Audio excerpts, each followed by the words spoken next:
Napalitaan niyo na ba yung mga election para sa 2013? Ito po ay gaganapin sa November 5, Tuesday. Pero naisip niyo ba, hindi pagserserbisyo ang pinaglalabanan eh.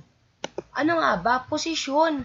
Pinag-aagawan nila ang posisyon, kaya tanong natin ang isyong ito kay Madam. So, nag-search ako sa Google tungkol sa Philippines election, General Election 2013. Ito ang ilang mga tumatakbo. Si Alan Peter Cayetano, Nationalista Party, Liberal Alliance, Nationwide at-large leader seat. To 16.69%, 5 current seats needed ay 8 pa. Ang leader naman po ay si Juan Ponce Enrile, PNP Party, Una Alliance, Nationwide at Large, PNP 2 seats, 15.86%, 2 current seats, 11 seats needed. May mga incumbent, Senate President, si Juan Ponce Enrile, tatakbong presidente. Na naman? Si Aquilino Pimentel III, PDP Party Laban Una, Nationwide at Large, 1 seat, 8.0608 rather, 1 current seat, at 12 seats needed. Juan Edgardo Angara, LDP Party Liberal Alliance, did not participate sa last election, hindi. Ito naman si 12 seats needed. Si Tito Soto tatakbo. Presidente? Hindi natin alam.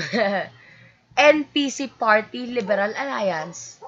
1 seat, 13.61%, 36 current seats, 10 seats more needed.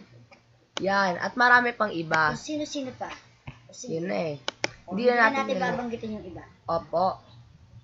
The 2013 Philippine General Election is a midterm election for the Philippine Congress and for elected officials of Philippine provinces, Philippine municipalities, and the autonomous region in Muslim Mindanao, and it will be held on May 13, 2013 in total. There will be 18,022 national and local positions decided. There will be elected 12 senators, 229 district members of the House of Representatives, 80 provincial governors, 80 provincial vice governors, 766 members of the Sangguniang Panlalawigan Provincial Legislature, 138 city mayors, 138 city mayors, 1,532 members of the Sangguniang Panglunsod City Council, 1,496 municipal mayors, 1,469 municipal vice mayors, and 11,972 members of the Sangguniang Bayan Municipal Council. Ang dami pa ng pagpipilian sa bobotohan ha. Daming kandidato. Paano yan? Kayo, ano bang hindi porket bibigyan ng pera, bobotohin nyo na. Ayan pang isa eh. Ang opinion, may kanya-kanya tayong opinion. Sa amin, opinion lang namin. Ang opinion ng kanya-kanyang tao at ang desisyon ninyo ay nasa inyo pa rin. Ang gusto lang namin ipanawagan, yung mga bata na bagong boboto ngayon, yung mga batang nakarehistrong bago. Huwag kayong maging bulag. Huwag kayong basta-basta tatanggap ng bayad. At hindi rin po kayo maraming pangako, masisilaw na kayo. The best nating dapat gawin, payo ko sa mga batang bagong boboto. Tingnan ninyo ano ba yung itinanim. At anong aanihin? Tama. Oo, ang isang kandidato, hindi porket puro pangako, eto, magpapatayo ako ng eskwela, eto, magpapagawa ako ng ospital, eto, magpapagawa ako. Hindi yun ang binabasihan ng isang pagboto. Ang dapat tingnan natin, itong tao na to, ano ba yung itinanim niya?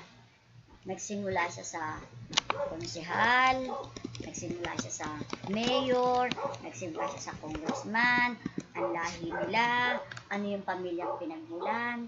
Yun yung dapat natin tingnan. Meron dyan, kahit alam na natin na mamamatay tao, nananalo pa rin.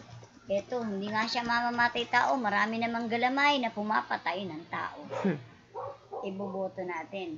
Ay, dito ako kasi maraming galamay, maraming kakilala, maraming koneksyon.